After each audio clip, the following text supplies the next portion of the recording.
Car की खिड़की से बाहर का नजारा देखते हुए शांति की आंखें चौंधिया गई थी।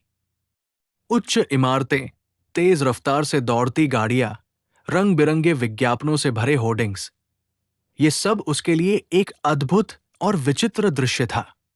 वो हर चीज को इतनी गहनता और आश्चर्य से देख रहा था, मानो उसके सामने कोई जादुई दुनिया खुल गई हो। स्मिता ने उसकी हैरानी भरी मुद्रा देखी। उसने पूछा, तुम्हें ये सब कुछ बहुत अजीब लग रहा होगा, है ना?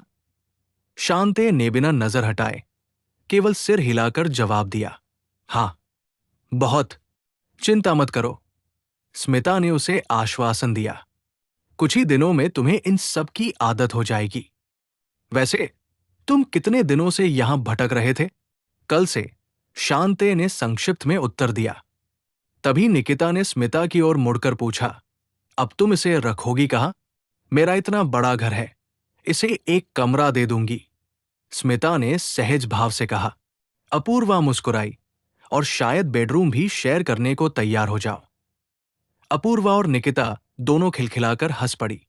स्मिता ने चिढ़कर कहा, अरे बकवास बंद करो तुम दोनों की। वे चारों आर्यभट्ट कॉलेज पहुंच गए, जो शहर के शीर्ष शैक्षणिक संस्थानों में गिना जाता था। कॉलेज परिसर की ओर बढ़ते ही स्मिता ने महसूस किया कि आसपास के लोगों की निगाहें उन पर टिकी हुई है। निकिता ने चुटकी ली।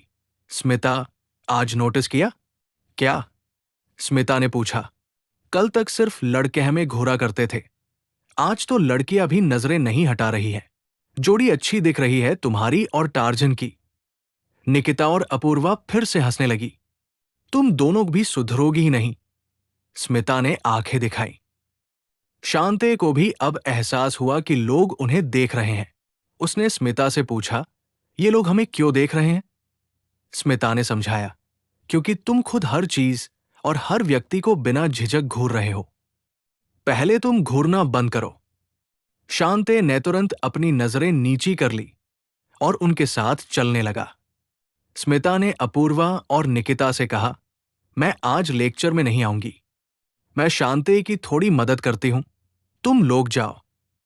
वे दोनों लेक्चर हॉल की ओर चली गई और स्मिता शांति को लेकर कॉलेज के विशाल वृत्ताकार उद्यान की ओर चल दी, जो मुख्य भवन के दाईं ओर स्थित था। उद्यान में ऊंचे ऊंचे पेड़, आकर्षक रंग बिरंगे फूल, हरी भरी घास और बैठने के लिए पत्थर के चबूतरे थे। दोनों एक शांत कोने में एक चबूतरे पर बैठ गए। स्मिता ने शांति को एक एक करके चीजें समझानी शुरू की। यहां की बोलचाल की भाषा, यहां बोली जाने वाली अनेक भाषाएं और दुनिया की अन्य मूलभूत बातें। शांति के मन में तूफान सा उठ रहा था, पर वो चुपचाप सुनता रहा, सब कुछ सीखने की कोशिश कर रहा था। स्मिता ने उसकी ओर देखते हुए पूछा, मैं जो कुछ बता रही हूं, क्या वो तुम्हें कुछ समझ आ रहा है? आ रहा है, शांति ने कहा। तो फिर चुप क्यों हो? कुछ तो बोलो। ऐसी बात नहीं है, शांति ने कहा। मेरे दिमाग में बस एक ही सवाल घूम रहा है। यहां कोई संस्कृत नहीं जानता, फिर सिर्फ तुम ही कैसे जानती हो? स्मिता मुस्कुराई। अच्छा, ये बात। मुझे बचपन से ही प्राचीन ग्रंथों में गहरी दिलचस्पी थी, इसलिए मैंने संस्कृत सीखी। अब प्राचीन ग्रंथ पढ़ना मेरा शौक बन गया है। मैं सिर्फ संस्कृत ही नहीं, कई और भाषाएं भी जानती हूं। क्या भाषा सीखना इतना आसान है? शांति ने विस्मय से पूछा। हां, बहुत आसान है, स्मिता ने कहा। और एक मजेदार बात यह है कि हिंदी भाषा भी संस्कृत से ही निकली है। सच में? शांति के चेहरे पर आश्चर्य और खुशी की लहर दौड़ गई। स्मिता ने मुस्कुराकर सिर हिलाया। स्मिता ने उसे आगे एक एक पहलू समझाना जारी रखा। उसने संस्कृत, उर्दू, लैटिन सहित कुल मिलाकर 7 भाषाएं कम उम्र में ही सीख ली थी। इसके बावजूद वो कॉलेज की टॉपर और बास्केटबॉल की राज्य स्तरीय खिलाड़ी थी। उसे पता था कि शांति को कहां से शुरुआत करनी है। बस एक चिंता उसे सता रही थी, क्या ये हैंडसम, गवार जंगल बॉय वाकई सीख पाएगा? शाम के 4 बज चुके थे। स्मिता ने उसे बहुत कुछ बता दिया था। अब ये देखना था कि वो कितना याद रख पाता है। अपूर्वा और निकिता लेक्चर खत्म करके उद्यान में आ गई। सभी मिलकर कॉलेज की कैंटीन की ओर चल पड़े। स्मिता ने काउंटर पर कूपन लेने के लिए अपना पर्स निकाला। शांते ने नोटों की ओर इशारा करते हुए पूछा, ये क्या है? स्मिता ने हंसते हुए कहा, ये वो चीज है जिसकी वजह से तुम पिछले 2 दिन से मार खा रहे थे। इसी से ये पूरी दुनिया चलती है। शांते ने उत्सुकता से पूछा, और ये चीज कहाँ से आती है? स्मिता फिर हंस पड़ी। एक ही दिन में सब कुछ जानना चाहते हो? चिंता मत करो, धीरे धीरे सब कुछ समझ में आ जाएगा। शांते चुप हो गया। कैंटीन में नाश्ता करने के बाद वे सब वहां से निकले।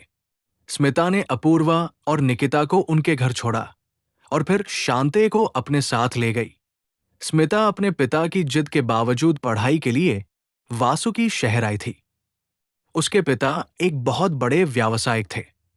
उन्होंने स्मिता के लिए इस शहर में एक सुंदर घर खरीद कर दिया था और अब शांते उसी घर के एक कमरे में रहने लगा। एक नया अध्याय शुरू हो रहा था।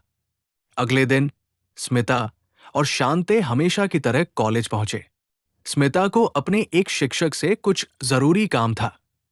उसने शांते से कहा, तुम यहीं रुको, मुझे अंदर कुछ काम है, तुम्हें अंदर आने की अनुमति नहीं है। इतना कहकर स्मिता अंदर चली गई। शांते अकेला बाहर खड़ा था कि तभी उसकी नजर 4 लड़कों के एक समूह पर पड़ी जो सीधे उसकी ओर बढ़े आ रहे थे। उनका नेता आकाश स्मिता का पूर्व प्रेमी था। 6 फुट लंबा, हट्टा कट्टा और गुस्से से भरा हुआ। उसने कल ही स्मिता को इस अजनबी के साथ देखा था और अब वो उसके अकेले पड़ने का इंतजार कर रहा था। आकाश ने हिंदी में गुर्राकर कहा, तुम्हारा और स्मिता का क्या चक्कर है मुझे नहीं पता, लेकिन तुम्हें उससे दूर रहना होगा। शांते उसकी बात समझने की कोशिश करता रहा, पर उसे एक शब्द भी नहीं आया। उसका चुप रहना आकाश के गुस्से को और भड़काने के लिए काफी था। तो तुझे सीधी भाषा समझ नहीं आती? आकाश ने घूंसा बंधाते हुए गुस्से में कहा, लगता है तुझे दूसरी भाषा में समझाना पड़ेगा।